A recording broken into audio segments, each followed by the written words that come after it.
Bom dia a todos. Antes de mais, gostaria de agradecer a vossa presença no evento de hoje, neste webinar dedicado ao compliance empresarial e, em particular, ao regime geral de prevenção da corrupção.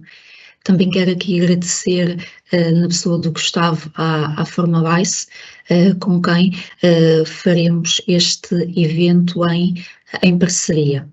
Portanto, como já tinha dito, o tema hoje é dedicado ao regime geral de prevenção da corrupção, que se aproxima do seu segundo aniversário em termos de entrada em vigor e de aplicação do regime, ainda que com algumas exceções, e portanto, na manhã de hoje e também com a vossa presença, iremos aqui falar deste regime, inclusivamente fazer aqui um ponto da situação destes 2 anos que passaram.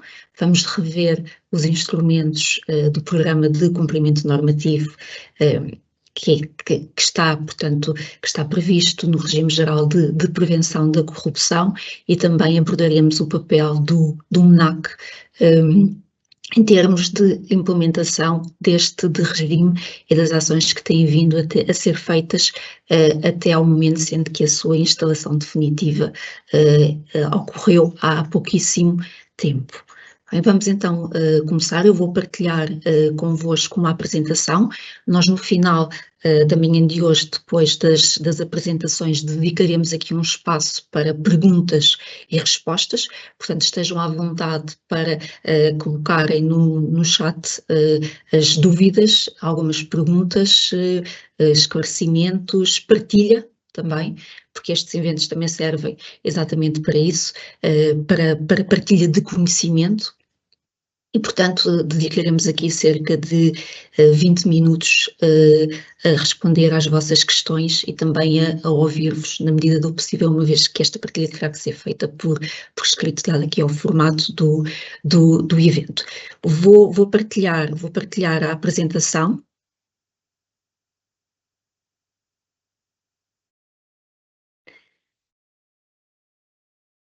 Agradecia apenas que me confirmassem se já estão a ver a apresentação. Então vamos...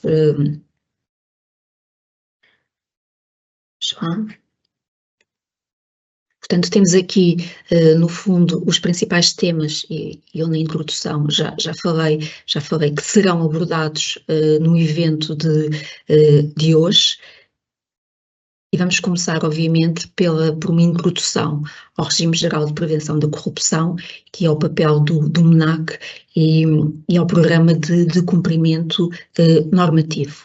Nós sabemos que o regime geral de prevenção da corrupção surge na sequência da Estratégia Nacional Anticorrupção 2020-2024, que foi aprovada por resolução do Conselho de Ministros, e portanto o Decreto-Lei 109 é de 2021, que criou o MNAC e que depois aprova também o Regime Geral de Prevenção da Corrupção, é a fonte, digamos, resulta desta Estratégia Nacional Anticorrupção. E qual é que é o objetivo da estratégia? O objetivo da estratégia foi precisamente o de criar um sistema eficaz de prevenção daquilo que chamamos o fenómeno de corrupção e de infrações conexas. E o enfoque aqui é colocado essencialmente na prevenção em detrimento da repressão, ainda que também em termos de correção, o regime geral da prevenção da corrupção também tem aqui um enfoque, nomeadamente a nível sancionatório. Mas, de qualquer forma, a pedra de toque é o de prevenção. Passar aqui o slide seguinte, feita esta breve introdução, cumpre também aqui dizer que no âmbito da Estratégia Nacional Anticorrupção estavam previstas 7 prioridades, e mais uma vez aqui com o enfoque no prevenir e no detectar riscos de corrupção. E aqui é importante referir que, dentre as 7 prioridades, nós temos aqui uma prioridade segunda e a prioridade terceira, mais uma vez, prevenção, e prevenção não limitada apenas a um setor, mas uma prevenção que tem de ser uma prevenção transversal, ou seja, detectar riscos, prevenir e detectar riscos de corrupção no âmbito quer do setor público, quer no âmbito do setor privado. E de que forma é que esses riscos, essa prevenção e essa detectação de riscos é feita? É feita, nomeadamente, através da adoção de um programa de cumprimento normativo. Aliás, que é no âmbito do setor público, e quando nós depois vamos ver quais são os instrumentos mínimos deste programa de cumprimento normativo, alguns deles já não eram uma novidade para o setor público, nomeadamente, por exemplo, o plano de prevenção de riscos, enquanto que outros instrumentos, estou a falar, por exemplo, do Código de Conduta, eram adotados, mas seriam adotados por entidades, quer públicas, quer por entidades privadas, mas no âmbito da soft law. Portanto, e nós já vamos ver Código de Conduta ou Código de Ética, ou Código de Ética e Conduta, surgir aqui como instrumentos que depois têm aqui uma valência que dependendo de empresa para empresa, que poderá, portanto, aqui designá-los como sendo de ética ou de conduta, e depois veremos a relevância que isto poderá ter, ou será que tem realmente relevância, pelo menos em relação ao título que lhe é dado. Bem, mas aqui só para dizer que estas 7 prioridades, mais uma vez, com enfoque na prevenção, e numa prevenção que é transversal, mas sem esquecer, obviamente, a questão da detecção e da repressão, com esta perspectiva também sancionatória, que depois também iremos ver quais são as sanções que estão associadas à violação do regime geral de prevenção da corrupção, e nomeadamente à não adoção os instrumentos do programa de cumprimento normativo. Portanto, podemos dividir, digamos, este Decreto-Lei 109 em duas medidas principais: a criação do Mecanismo Nacional Anticorrupção, o MNAC, e o MNAC atua aqui como uma entidade administrativa independente, cuja missão principal é a da promoção da transparência e da integridade no âmbito da ação pública. E, obviamente, tem como função também garantir que as políticas de prevenção da corrupção e de infrações conexas são realmente efetivas. Portanto, quando nós falamos isto para falar da segunda medida da obrigatoriedade de adoção de um programa de cumprimento normativo por parte daquilo que chamamos as entidades abrangidas, e nós já vamos ver quais são essas entidades, sendo que fazem parte quer do setor público, quer do setor privado, terá que haver aqui uma supervisão quanto à adoção desses instrumentos, porque são estes instrumentos, não apenas, mas estes instrumentos permitem a prevenção da corrupção. O Decreto-Lei 109 entrou em vigor em 7 de junho de 2022, portanto, como eu acabei de dizer logo no início, está quase a fazer 2 anos da sua entrada em vigor, mas veremos que esta entrada em vigor não foi uma entrada em vigor plena, uma vez que o seu regime sancionatório, a aplicação do regime sancionatório passou a vigorar apenas 1 ano depois, e para médias empresas só passado 2 anos, portanto agora em 7 de junho de 2024. Isto também isto também permitiu, digamos, uma adaptação por parte das próprias entidades e a nível da criação do MNAC e da criação também aqui dos mecanismos necessários para o desenvolvimento para a prossecução da sua missão, de forma obviamente cabal, até porque o MNAC só há pouquíssimo tempo está definitivamente instalado. E de facto, nós aqui não podemos descurar a Portaria 155B de 2023, que essa sim declarou a instalação definitiva do MNAC com efeitos, portanto, a 7 de junho de 2023. E foi também nessa data que ficou completa a constituição da Comissão de Sanções, portanto, que faz parte da estrutura orgânica do MNAC, e que coincidiu também com a produção de efeitos do seu regime sancionatório para o setor público e para as grandes empresas, porque como estava a referir, quando falamos aqui de médias empresas, o regime sancionatório ainda não é aplicável e passará a ser a partir de 7 de junho de 2024. Entretanto, o MNAC, que sucedeu ao Conselho de Prevenção da Corrupção, já está, portanto, já tem um site institucional a funcionar. No início não o tinha e, portanto, ainda nos remetia para o site do Conselho de Prevenção da Corrupção, mas ele já está a funcionar desde junho do ano passado, mas falta ainda a plataforma eletrónica, que permitirá precisamente o controle da adoção dos instrumentos do Programa de Cumprimento Normativo e, como veremos também, o canal de denúncia externa. Porquê? Porque o MNAC, sendo uma entidade administrativa independente, está obrigado a ter um canal de denúncia externa, mas este que estará em princípio no seu site, mas este ainda não está, portanto, operacional, bem como a plataforma eletrónica não está, e nós já veremos que esta plataforma eletrónica será extremamente relevante para efeitos da supervisão por parte do MNAC, bem? E veremos também que mesmo ainda não existindo, há formas dessa supervisão neste momento ser efetuada. Aliás, se nós formos ver o último relatório anual do MNAC, portanto, resulta claro do relatório que a supervisão no âmbito do setor público já teve início por parte do MNAC, portanto, ainda não existindo a plataforma eletrónica, existem outros meios de comunicação junto do MNAC por parte das entidades. Quanto ao setor privado, o que o relatório anual do MNAC nos diz é que esta supervisão no âmbito do setor privado iniciará precisamente com a produção de efeitos do regime sancionatório para as médias empresas. Isto não está previsto na lei, trata-se sim de uma constatação que é factual, porque devido à insuficiência de recursos que o MNAC tem e que não lhe permitiu até ao momento dedicar mais um enfoque ao setor privado.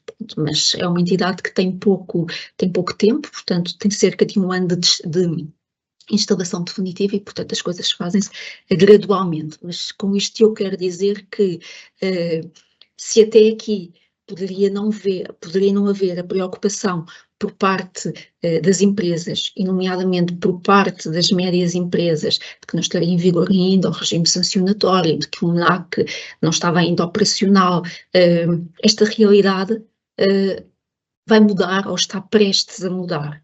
E, portanto, se ainda não houve a preocupação de adotar um programa de cumprimento normativo, de adotar os instrumentos que estão previstos nesse programa de cumprimento normativo, o momento é, sem dúvida, agora. Mas já vai tarde, mas mais vale tarde do que nunca. Bem? E, portanto, fica aqui também o alerta. Quando nós falamos do regime de cumprimento normativo, aliás, quando nós falamos de cumprimento normativo, este webinar de hoje é dedicado ao regime geral de prevenção da corrupção, mas nós estamos a falar de uma matéria de cumprimento, de entre as várias matérias de cumprimento normativo que existem, ou seja, no âmbito do compliance. E, portanto, no âmbito do compliance, e aqui não é exceção, ainda que estejamos aqui a falar de um segmento, a visão não pode ser uma visão estreita, tem que ser uma visão alargada e, nomeadamente, uma visão holística. E aqui, no âmbito do regime geral de prevenção da corrupção, não é exceção. Ou seja, o que é que eu quero dizer com isto? Que quando nós falamos de prevenção da corrupção, quando nós falamos da adoção de um programa de cumprimento normativo, nós não nos podemos cingir ao que está previsto no Decreto-Lei 109-E de 2021. Portanto, nós também temos que ter em conta que este diploma resulta também a sua aplicação de uma articulação com outros diplomas legislativos, nomeadamente a Lei 93 de 2021, que estabelece o regime geral de proteção dos denunciantes de infrações, portanto, chamado whistleblowing, inclusivamente no âmbito de um dos instrumentos do Programa de Cumprimento Normativo, que é o canal de denúncia interna. Neste âmbito, este instrumento tem que ser aplicado em conformidade com esta Lei 93 de 2021, e acho que foi aprovada e publicada numa data bastante próxima do Decreto-Lei 109/E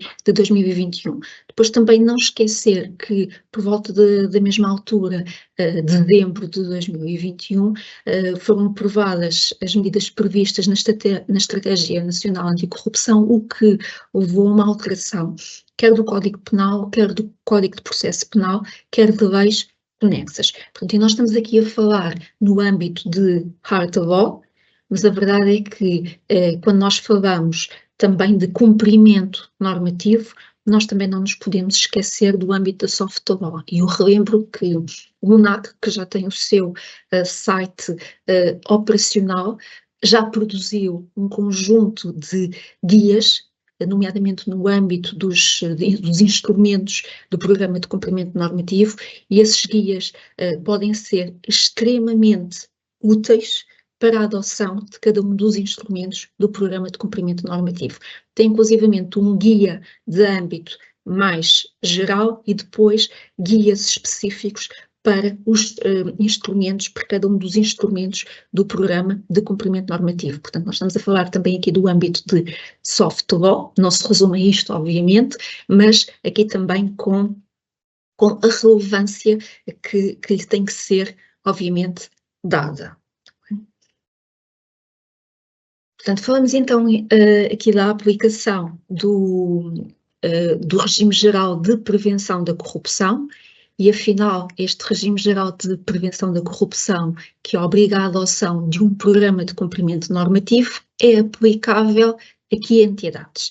Que já tinha referido que nós estamos perante uma aplicação que é transversal, setor privado, setor público e entidades administrativas independentes. Quando nós falamos do setor privado, estão abrangidas, e também do setor público, estão abrangidas as pessoas coletivas e inclusivamente as sucursais com sede em Portugal, com 50 ou mais trabalhadores. Portanto, é este, digamos aqui, o número a partir do qual as entidades que tenham 50 ou mais trabalhadores estão obrigadas, quer sejam do setor privado, quer sejam do setor público, a adotar um programa de cumprimento normativo. Pois, independentemente do número de trabalhadores, as entidades administrativas independentes com funções de regulação, a Autoridade da Concorrência, a Comissão de Mercado de Valores Mobiliário, o Instituto de Seguros de Portugal, entre outros o Banco de Portugal, estão também obrigados a adotar este programa de cumprimento normativo. E a questão que aqui se coloca é a seguinte: bem, a minha empresa, que é uma pequena empresa, não tem 50 trabalhadores, portanto não tem que fazer nada. Não é verdade. Não é verdade. E também não é verdade quando estamos a falar do setor público, mas também não é verdade para o setor privado. Eu chamo a atenção que o próprio Regime Geral de Prevenção da Corrupção refere, quanto ao setor público, que mesmo que não preencha os requisitos, ou seja, este limiar dos 50 ou mais trabalhadores, não fica dispensado de adotar instrumentos de prevenção de riscos de corrupção e infrações conexas. Obviamente que estes devem ser adotados tendo em conta aquilo que chamamos uma abordagem baseada no risco, e que tem que ter em conta a dimensão e a natureza da entidade em questão. Mas isto que está previsto, e está expressamente previsto, resulta de uma norma do Decreto-Lei 109/E relativamente ao setor público, não pode deixar de ser aplicável ao setor privado. Bem? Porquê? Porque nós sabemos que isto vale, mais uma vez, quando nós estamos a falar da prevenção da corrupção, mas também vale para outras matérias, porque nós sabemos que os riscos associados a estas questões para as próprias entidades são de tal maneira elevados, ou seja, as consequências que resultam de se verificar esse risco e de não terem sido avaliados os riscos e adotadas as medidas que são necessárias para colmatar, para mitigar esses riscos, podem ser de tal maneira lesivos para as entidades, mais uma vez, do setor público ou do setor privado, e independentemente do número de trabalhadores, que surge aqui apenas como uma referência, que eu diria que todas as entidades, independentemente da sua dimensão e independentemente do número de trabalhadores, devem olhar para as questões de compliance, e aqui em particular para a questão de os mecanismos que têm que ser adotados para a prevenção da corrupção e de infrações conexas, com muito, muito cuidado, com muita atenção. Bem, portanto, eu acho que se desenganem as empresas, as pequenas empresas, que dizem, bem, não têm que fazer absolutamente nada. Não é verdade, têm que fazer. Bem, têm que, dada a sua dimensão e à sua natureza, conseguir avaliar os riscos que para si resultam, que para si podem resultar de uma prática de corrupção ou de uma infração conexa. E ver depois, a partir daí, quais são as medidas mais adequadas para mitigar, para colmatar esses riscos. Vamos ver então quais são os instrumentos do Programa de Cumprimento Normativo. Este Regime Geral de Prevenção da Corrupção retira aqui, nomeadamente para o setor privado, do domínio da soft law, a implementação aqui de um conjunto de instrumentos, destes instrumentos, mais uma vez, de prevenção. E quais são estes instrumentos? E atenção que este é o conteúdo mínimo de um programa de cumprimento normativo, ou seja, estes são os instrumentos que devem ser sempre adotados. Bem? Depois, a par destes, pode haver outros instrumentos e que podem, inclusivamente, estar interligados com outros instrumentos em matéria de compliance. Eu até diria, devem estar interligados numa visão que é uma visão que tem que ser transversal em matéria de compliance, com outros instrumentos, está bem? De cumprimento normativo, de compliance.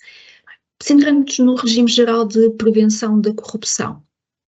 As entidades, portanto, do setor público e privado, com 50 ou mais trabalhadores, e as entidades administrativas independentes estão obrigadas, as outras devem adotar um código de conduta, e mais uma vez nós já vamos ver código de conduta e ética, código de ética, um plano de prevenção de riscos de corrupção e infrações conexas, um canal de denúncia interna.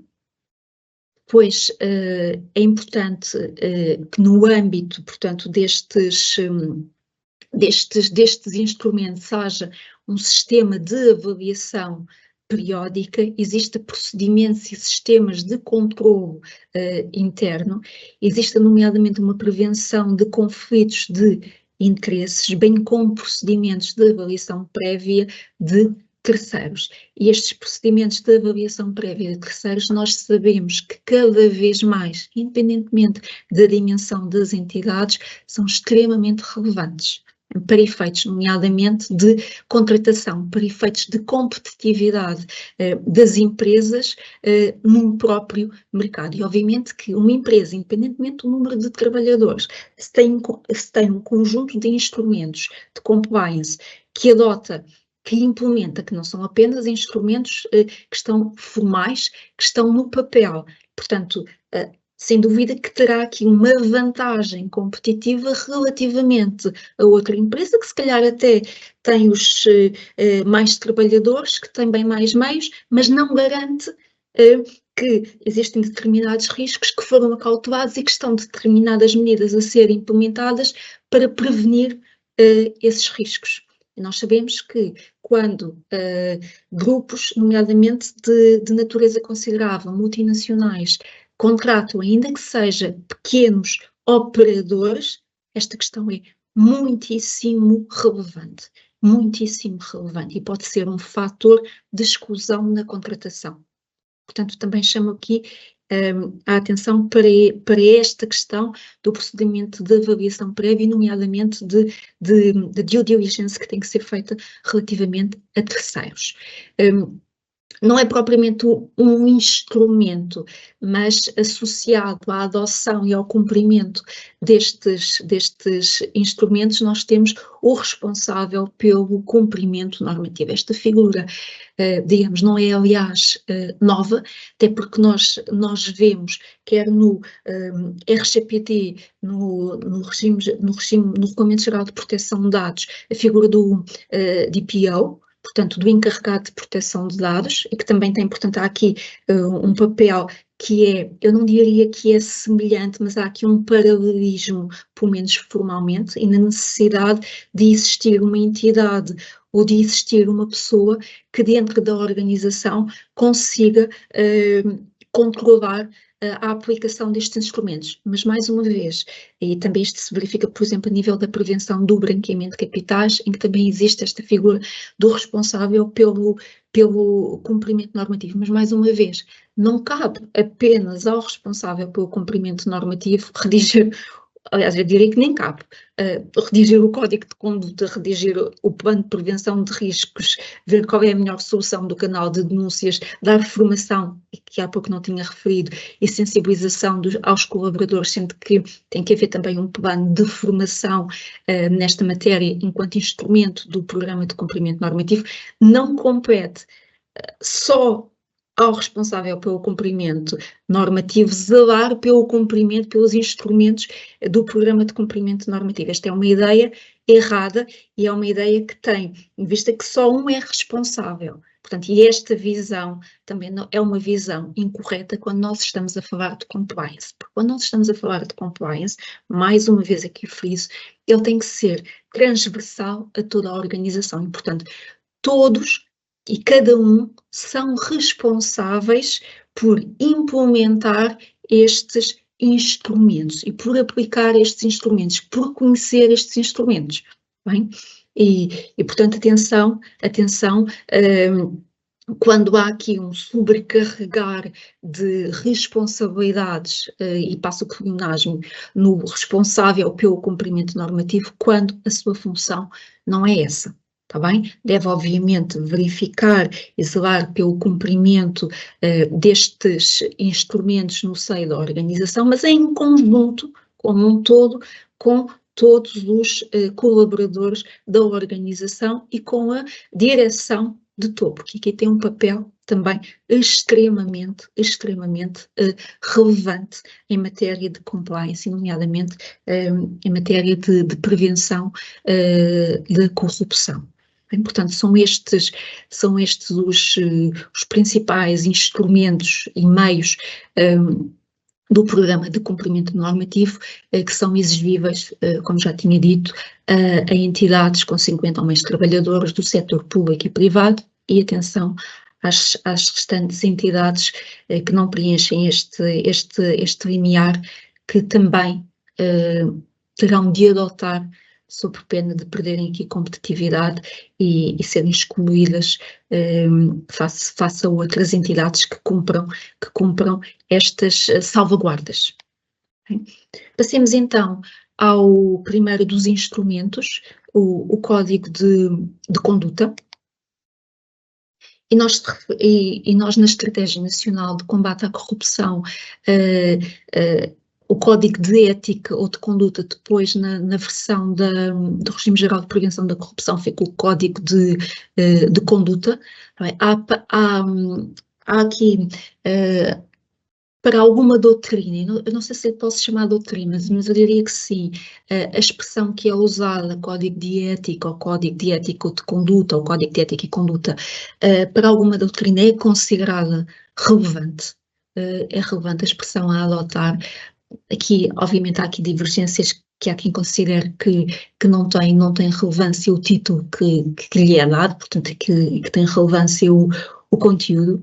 Eu diria que, independentemente do título que lhe é dado, ou seja, Código de Ética ou Código de Conduta, a verdade é que se trata de um código que impõe um conjunto de regras de conduta aos colaboradores de uma determinada organização. Portanto, é este o objetivo do Código de Conduta, como já veremos a seguir com mais detalhe no slide seguinte, mas que não pode deixar de se pautar por, obviamente, critérios de ética quando um colaborador desempenha as suas funções e, inclusivamente, terá de desempenhar as suas funções de acordo com os valores e os princípios éticos da organização. Portanto, o Código de Conduta, o Código de Conduta e Ética visa espelhar precisamente, antes de mais, os valores e os princípios éticos e de conduta de uma organização e pelos quais se devem pautar todos, sem exceção, os seus colaboradores.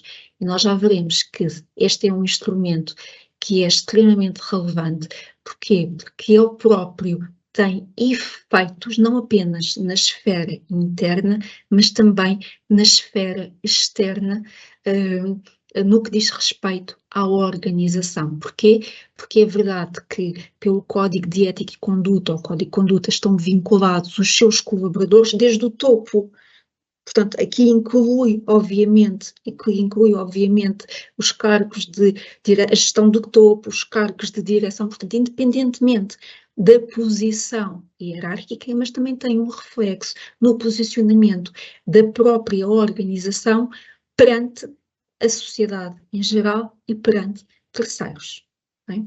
Isto para dizer que a própria Estratégia Nacional de Combate à Corrupção diz-nos logo, quando refere os códigos de conduta, qual é o objetivo do código de conduta. Também, e depois é extremamente relevante a forma como esse objetivo é espelhado, quer internamente, quer para o exterior. E é por isso que devem ser elaborados de forma sucinta, muito objetiva, muito clara, tendo em conta que os seus destinatários são destinatários alargados, portanto, vale para todos os colaboradores, bem? E, portanto, a mensagem tem que passar, porquê? Porque é esta mensagem que visa posteriormente que todos os colaboradores, quando exerçam as suas funções, atuem em conformidade com os valores, os princípios éticos e com as regras de conduta que estão previstas no Código e pelo qual a organização pauta o exercício da sua atividade. Bem? Por isso, é extremamente relevante este instrumento de cumprimento normativo. Ele não surge isoladamente, atenção, não basta só adotar, mais uma vez, um código de conduta. Paralelamente também devem ser desenvolvidos manuais de boas práticas e outras medidas. Bem, obviamente que isto também surge também com uma componente importante no âmbito daquilo que chamamos o compliance laboral, e surge muitas vezes associado também aos instrumentos de compliance laboral. Bem, portanto, mas daqui só queria ressaltar a relevância deste instrumento. E mais uma vez, e sem me querer repetir, e aconselho vivamente a verem o guia do MONAC relativamente ao Código de Conduta, que pergunta logo, o que é afinal o Código de Conduta e para que serve o Código de Conduta? Portanto, o Código de Conduta, como eu já disse, e mais uma vez não me quero repetir, é um instrumento e por esse instrumento são identificados os valores éticos e os princípios de atuação de determinada organização e correlativamente quais são as condutas para que sejam cumpridos estes valores éticos e princípios que são mais adequadas e que devem ser adotadas por todos os colaboradores da organização. Inclusivamente, nós podemos ver no guia do MONAC a referência ao compromisso de integridade. Portanto, o Código de Conduta é um compromisso de integridade que é assumido por todos aqueles que exercem funções numa organização. E este compromisso de integridade tem, mais uma vez, reflexos a nível interno, mas também a nível externo, relativamente a terceiros e à sociedade em geral. Inclusivamente, esta menção à esfera, digamos assim, de correlação entre o código de conduta, que não se resume a uma esfera interna, mas também a uma esfera externa, é salientado, é frisado no guia do MENAC. Também é útil o guia, porque pode haver algumas dúvidas por parte das organizações sobre qual é a estrutura mais adequada para um código de conduta. E, portanto, o guia do MENAC diz-nos exatamente qual é que deve ser a estrutura. Obviamente que estamos a falar de uma referência, depois as entidades, desde que cumpram o conteúdo mínimo obrigatório de um código de conduta, porque é um conteúdo mínimo obrigatório, obviamente são livres digamos, e podem ter a imaginação suficiente para adotarem outra estrutura, ou uma estrutura ligeiramente diferente. Pronto, mas é importante ter em conta que o código de conduta deve ter uma introdução, e eu aconselho, isto não está referido no guia do MENAC, mas eu aconselho que na introdução tenha mensagem do órgão da administração, o TONET de top, tenha também aqui o enquadramento do documento e para que serve, porque, uma vez mais, como os seus destinatários são todos os colaboradores, têm que perceber exatamente porque que existe este código de conduta. Depois tem que espelhar os valores éticos ou princípios, mais uma vez aqui, tanto no plano interno como no plano externo, por forma a que todos entendam a importância, o seu significado e o seu âmbito de aplicação. Depois deve ter uma parte dedicada a regras de conduta e deveres de cuidado. Estamos a falar aqui de um PowerPoint, não consegui colocar tudo, mas estas são comuns. A gestão de conflitos de interesse, o recebimento de presentes e a hospitalidade, ou seja, quais são as regras de conduta pelas quais a organização se pauta, está bem? A proibição de recebimento de subornos, a gestão adequada de bens materiais e patrimoniais da organização, cuidados de segurança na gestão e nos acessos informáticos, portanto, bem, entre outros. Mas deve haver aqui uma terceira parte dedicada a regras de conduta e deveres de cuidado. Depois, e atenção que este é obrigatório, deve ser feita a identificação e a ilustração das infrações disciplinares, ou seja, em caso de violação do Código de Conduta, o colaborador está sujeito a infrações de natureza disciplinar. E, mais uma vez, também no guia de MENAC temos a diferença, eu aqui coloquei no âmbito apenas das entidades privadas, mas depois é diferente para as entidades do setor público, mas atenção aqui por remissão ao artigo 128 do Código de Trabalho, dos deveres dos trabalhadores e das sanções disciplinares no artigo 328. E depois também a identificação dos tipos legais de crime referentes à corrupção e às infrações conexas e das correspondentes sanções penais. Portanto, tenho aqui o guia a que me estava a referir, nomeadamente com a identificação destas infrações a nível disciplinar e depois da identificação dos tipos legais de crime e ligados, obviamente, à corrupção e às infrações conexas e as correspondentes sanções penais, estão nos anexos 1 a 3 do guia número 1 de 2023. Atenção que este elenco da identificação dos tipos legais de crimes e das correspondentes sanções tem que constar do Código de Conduta, está bem? Depois também é comum ter uma parte dedicada às declarações, por exemplo, a declaração de inexistência de conflitos de interesse que terá que ser preenchida caso numa situação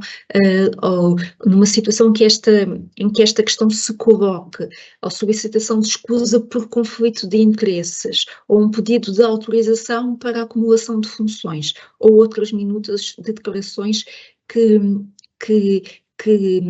a organização considere como sendo relevantes.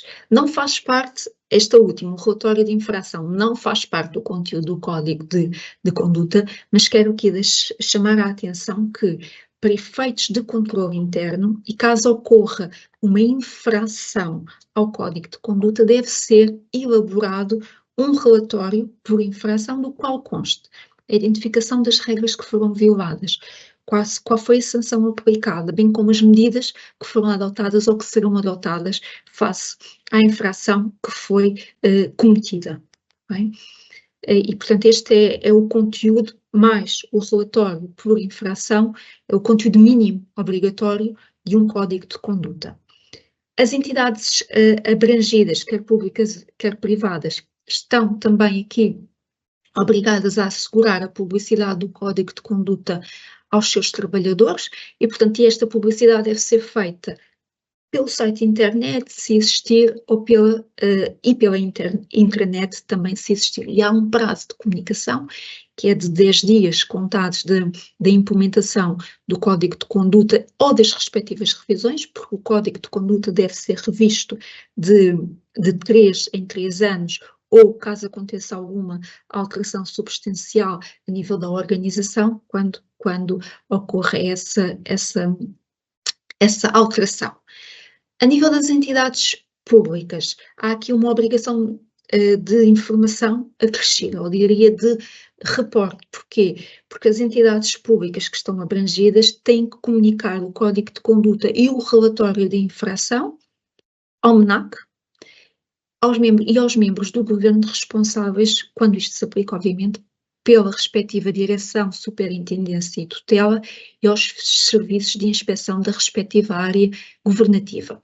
E aqui, portanto, temos também aqui um prazo de comunicação de 10 dias contados da implementação.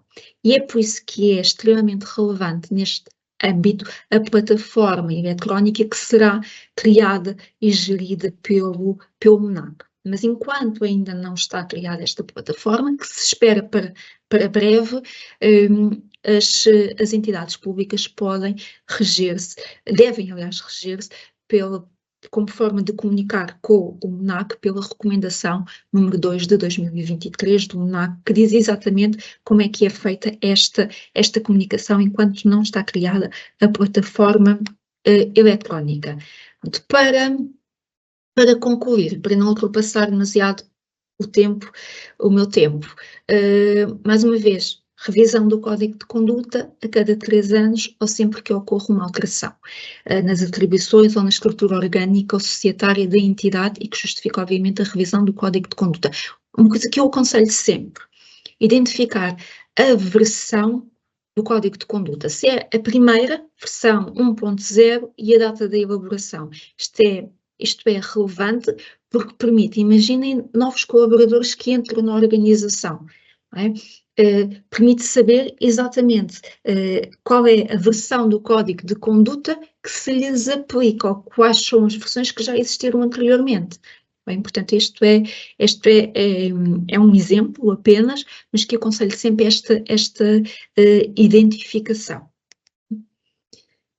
Mesmo para concluir, atenção às contraordenações, as contraordenações associadas a este instrumento e atenção que na adoção de um código de conduta ou a adoção de um código de conduta que não tenha, como eu tinha referido há pouco, as normas penais referentes à corrupção e às infrações conexas, que é um dos elementos obrigatórios, é punível e é punível com coima, que para as pessoas coletivas pode ir de 2.000 a quase 45.000 euros. Também a não revisão do código ou a não publicitação do código aos trabalhadores ou na comunicação do código e dos respectivos relatórios também é punível com contraordenação que pode ir de 1.000 a 25.000 euros. Friso só aquilo, como já tinha dito no início, que é aqui em termos de regime contraordenacional em matéria de regime geral de prevenção da corrupção, uma diferença. Portanto, o regime contraordenacional para as grandes empresas já está em vigor desde 7 de junho de 2023 e para as médias empresas estará a partir, portanto, de 7 de junho deste ano, sendo que, como também já referi, para o setor privado, o MNAC irá, portanto, agora iniciar a sua supervisão, ainda que pelas comunicações que eu tenho visto, o enfoque até ao momento do MNAC, obviamente que é no controlo, mas tem aqui também um aspecto de sensibilização e um aspecto educacional, digamos, e portanto que é útil para a adaptação por parte das organizações. E concluo assim, o instrumento dedicado ao código de conduta